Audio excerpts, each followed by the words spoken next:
What if I told you that the cup of coffee sitting on your counter right now, the one you've been drinking your whole life, could either be quietly protecting your blood sugar or silently pushing you toward diabetes? Not a supplement, not a prescription, not some exotic superfood you've never heard of.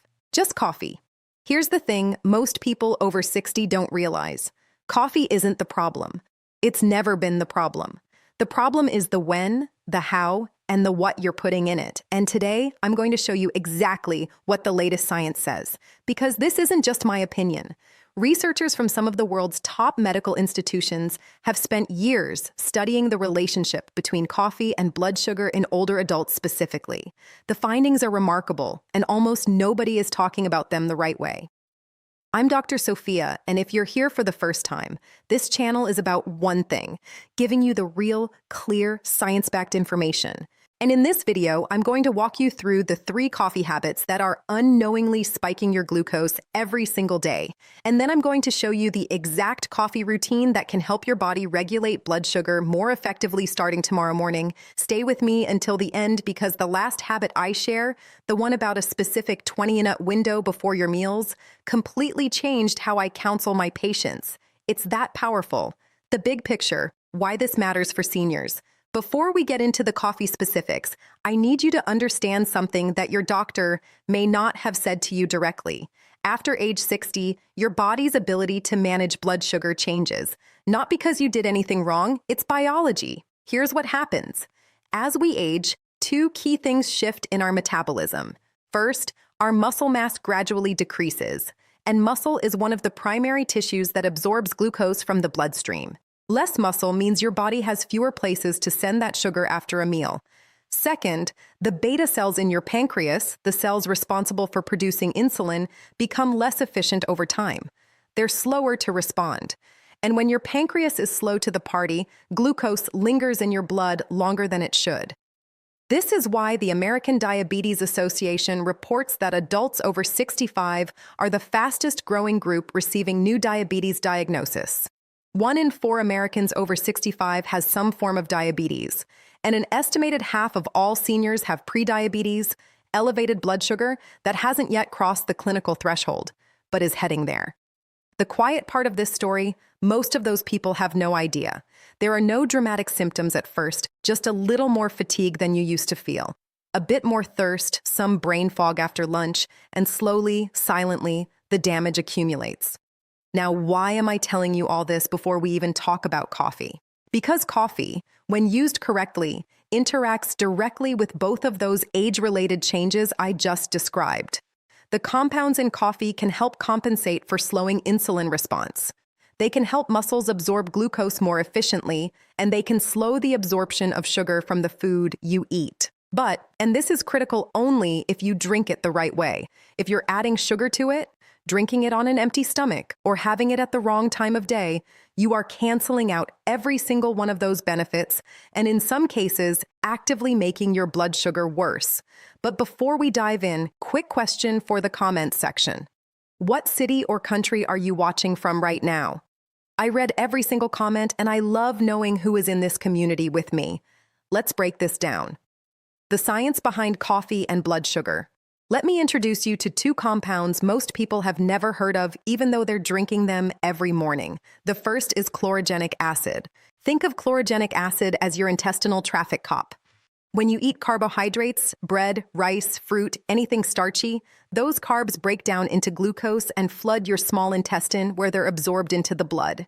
Normally, this happens fast. That's what causes those sharp post-meal spikes. Chlorogenic acid physically slows this absorption down. It inhibits the enzyme called alpha-glucosidase, which is responsible for breaking down complex carbohydrates into simple sugars. Slow the enzyme, slow the flood. Your blood sugar rises more gradually, which is much easier for your aging pancreas to manage. A landmark review published in the journal Food and Function analyzed 28 separate clinical studies and found that chlorogenic acid from coffee consistently reduced post-meal glucose spikes and improved insulin sensitivity, particularly in adults with impaired glucose regulation. That means seniors with prediabetes or early diabetes saw the greatest benefit. The second compound is trigonelline. This one is less talked about, but equally fascinating. Trigonelline has been shown in several studies to activate receptors in your liver that help clear glucose from the blood more efficiently. Your liver plays a huge role in blood sugar control. It can either release stored glucose into the bloodstream or absorb excess glucose and store it safely. Trigonelline nudges the liver toward the second option. A 2022 study published in the European Journal of Nutrition found that trigonelline supplementation significantly improved fasting glucose levels in adults with metabolic syndrome, a condition extremely common in people over 60. And here's something remarkable about coffee that most people overlook. Decaffeinated coffee contains just as much chlorogenic acid and trigonelline as regular coffee. This is crucial for seniors who are sensitive to caffeine or have been told by their doctor to reduce their intake. The blood sugar benefits of coffee have almost nothing to do with caffeine. They're driven by these other compounds entirely. Now, I said almost because caffeine does play a role, just not always a good one. And that leads us directly to the mistakes. The 3 mistakes seniors make with coffee. I want to tell you about a patient I'll call Walter, 74 years old, a retired engineer, sharp as a tack, and completely baffled by his blood sugar numbers. Walter had read about coffee's benefits online. He was proud of his 3-cup-a-day habit. He walked every morning, he'd cut back on bread. By all accounts, he was doing everything right, and yet his fasting glucose was stuck at 142. His A1C, the 3-month blood sugar average, had climbed to 7.3%. His doctor was talking about increasing his medication. When I sat down with Walter and went through his day hour by hour, I found 3 things, 3 habits that were undermining everything else he was doing. And when I tell you what they were, I want you to think honestly about whether any of them sound familiar. Mistake number 1, the first thing in the morning cup. Walter's alarm went off at 6:15 a.m. By 6:20, he had the coffee maker running. By 6:25, he was drinking his first cup and before he'd eaten a single thing.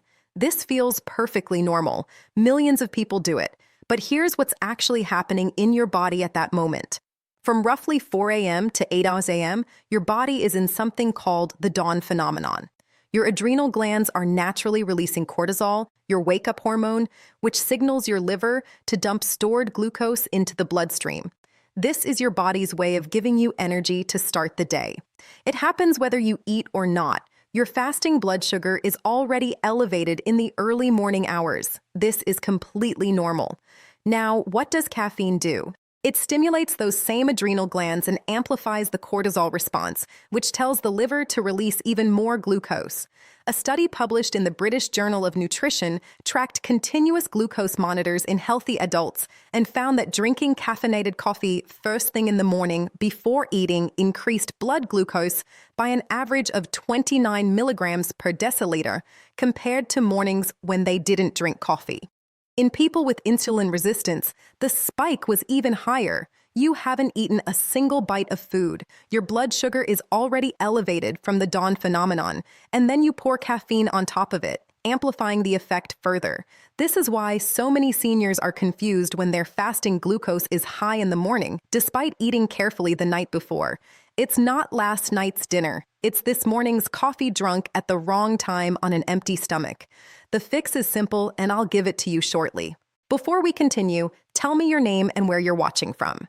I read every comment, and I'd love to know who I'm helping today. Mistake number 2, the sweet additions. Walter's second mistake, 1 heaping teaspoon of sugar in each cup, plus on the weekends, a splash of flavored creamer. I know 1 teaspoon doesn't sound like much, but consider this. 1 teaspoon of sugar is about 4 g of pure glucose. It hits your bloodstream fast because there's no fiber, no fat, no protein to slow it down. In a coffee cup, it's basically dissolved glucose delivered directly to your intestine. And here's the cruel irony. You're drinking coffee specifically because of chlorogenic acid's ability to slow glucose absorption. Then you drop pure sugar directly into the same liquid. The chlorogenic acid slows down the digestion of complex carbs. It doesn't neutralize straight glucose. You've just spiked yourself. A major analysis published in the American Journal of Clinical Nutrition in 2024 examined coffee consumption patterns in over 200,000 adults and found that coffee without any additives was significantly associated with lower diabetes risk. But this protective effect was substantially diminished when coffee contained added sugar. Sweetened coffee, the study concluded, was metabolically closer to a sugary beverage than to plain coffee.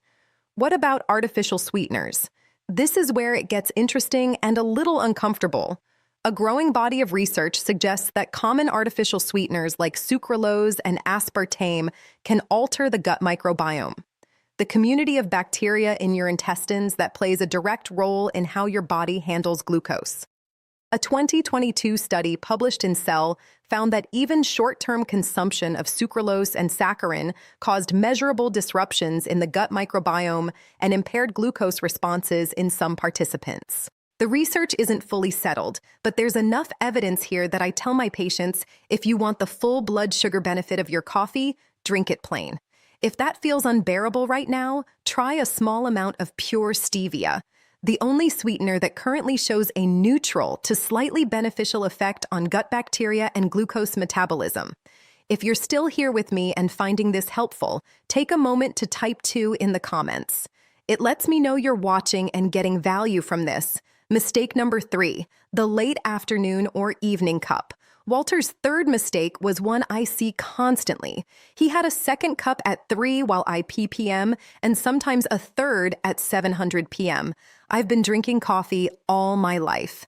He told me, it doesn't even affect my sleep anymore. Walter was wrong about that. And I say that kindly because most people who think caffeine doesn't affect their sleep anymore are actually sleeping poorly. They just can't remember what good sleep feels like. Here's the biology.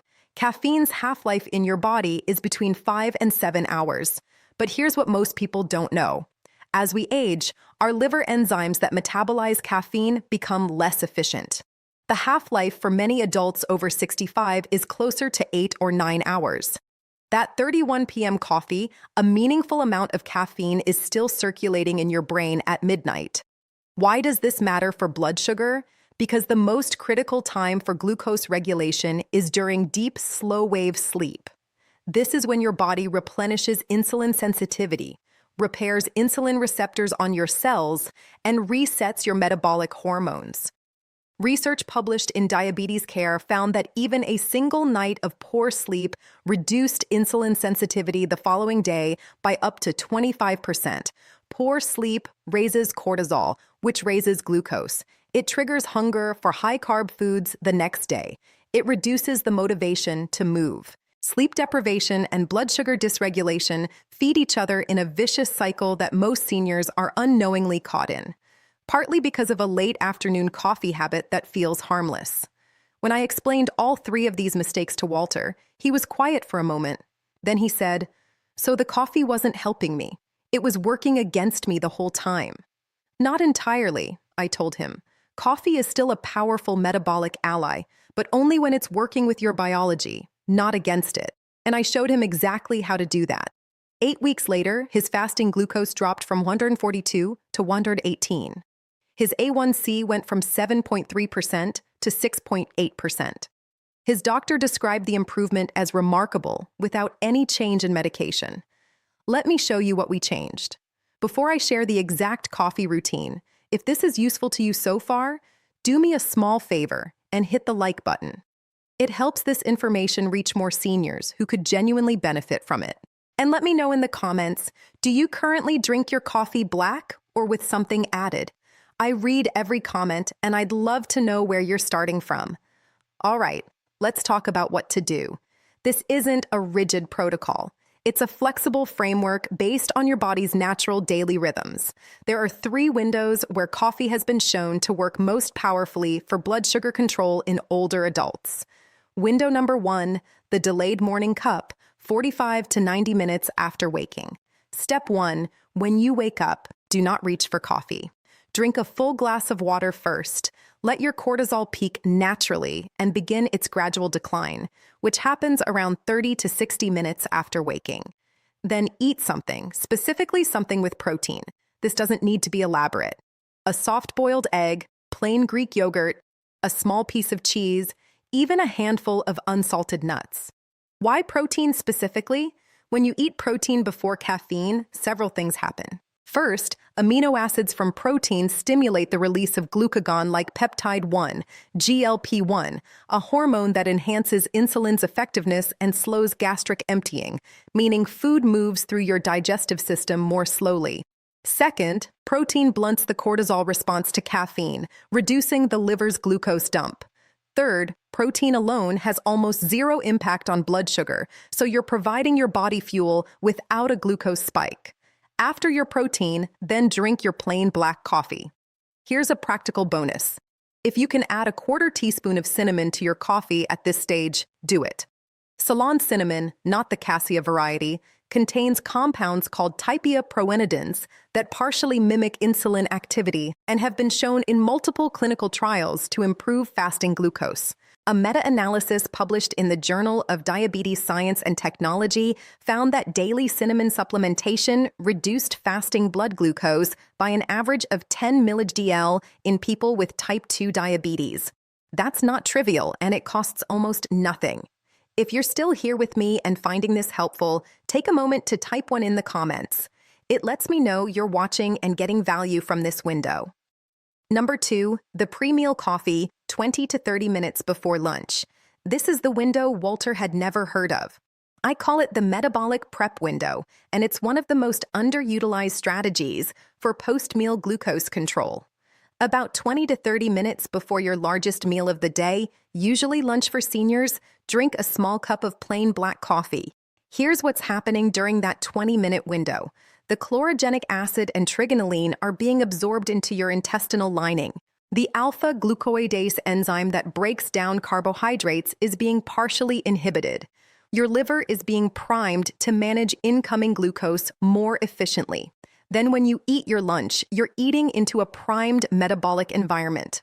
A clinical study conducted at the University of GE found that consuming coffee 30 minutes before a high-carbohydrate meal significantly reduced the 2-hour post-meal glucose area under the curve. A precise measure of how much your blood sugar spikes and for how long compared to drinking no coffee or drinking coffee with the meal. The timing matters. Coffee during the meal or after, it doesn't produce the same effect. It's the pre-meal window that allows the protective compounds to position themselves before the glucose arrives. Window number 3, the post-exercise cup. This one requires a little lifestyle context, but I want to share it because it represents a genuinely powerful synergy that most people have never heard of. If you do any form of physical activity, a 20-minute walk, a gentle swim, some light stretching with resistance, there is a specific window immediately after exercise where your muscles are metabolically hungry. During and after exercise, your muscle cells open glucose transporters called GLUT4. These are essentially doors in the cell membrane that allow glucose to enter without requiring insulin. It's one of the most powerful natural mechanisms for clearing glucose from the blood that exists in the human body. Research from the University of Bath found that drinking a moderate amount of caffeinated coffee immediately after exercise enhanced this GLUT activity, essentially extending the muscle's glucose absorbing window by an additional 30 to 45 minutes. So for seniors who walk in the morning or afternoon, have your post-exercise coffee within 30 minutes of finishing your activity. Drink it plain. Your muscles will use the caffeine to absorb glucose more efficiently with or without insulin involvement. This combination of movement plus post-exercise coffee is frankly one of the most blood sugar-friendly habits I know of, and it costs nothing. I want to tell you about one more patient before we wrap up because I think her story is the one that will stick with you.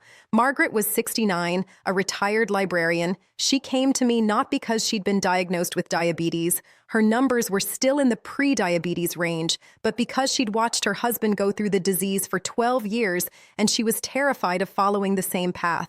Her current morning routine: wake up immediately, have 2 cups of instant sweetened coffee, skip breakfast, then have a large bowl of oatmeal with honey around 10 sada.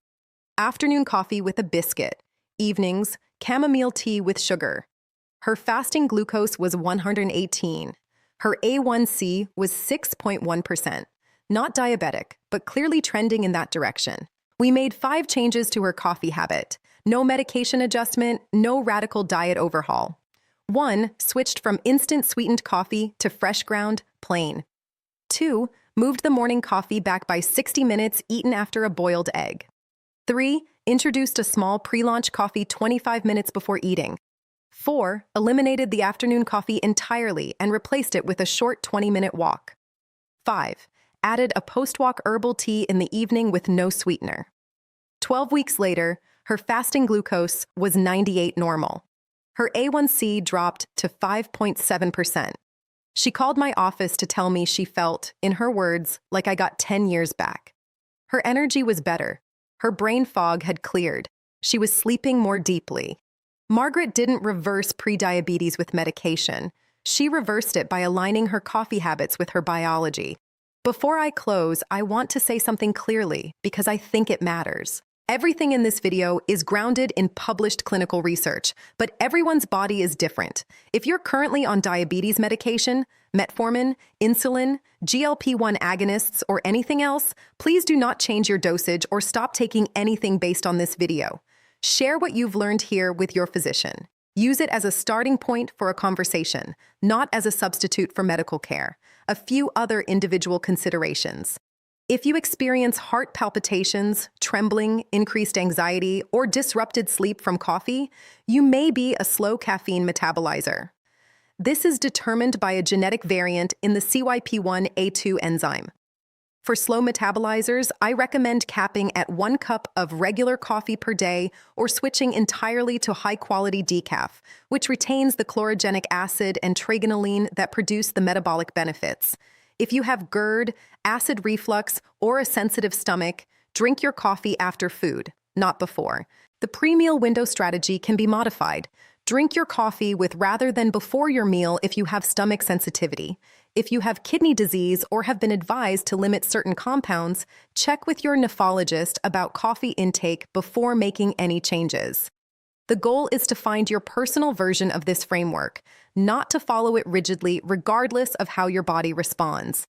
Let me give you the complete picture in one clear summary. What not to do. Don't drink coffee the second you wake up.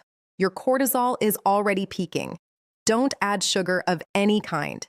You're canceling the protective effect of chlorogenic acid. Don't use artificial sweeteners if you can avoid them.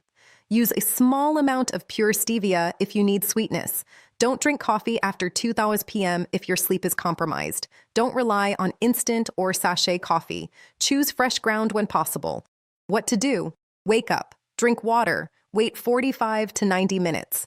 Eat a small protein source first. Eggs, yogurt, cheese, nuts. Then have your plain coffee, optionally with Ceylon cinnamon. About 20 to 30 minutes before your largest meal, drink a small plain coffee. If you exercise, drink a plain coffee within 30 minutes of finishing. Keep it to 2 to 4 cups maximum per day. That's it. No supplements, no special purchases, no dramatic lifestyle overhaul, just coffee used intelligently, timed strategically, kept clean. Your coffee habit already exists. We're not asking you to start something new. We're asking you to shift when and how you do something you're already doing every single day. And if Walter and Margaret's stories tell us anything, it's that those small shifts carry extraordinary power. I'm Dr. Sophia. If this video gave you something valuable, please share it with someone you care about, a spouse, a sibling, a parent, a friend who's been struggling with their blood sugar. You might be handing them a tool that changes something real in their life. And if you want to go deeper, my next video covers the 5 breakfast foods that seniors eat thinking they're healthy, but that are quietly driving blood sugar spikes more than almost anything else. You won't want to miss it. Subscribe, turn on notifications, and I'll see you there. Take good care of yourself. You deserve to feel well at every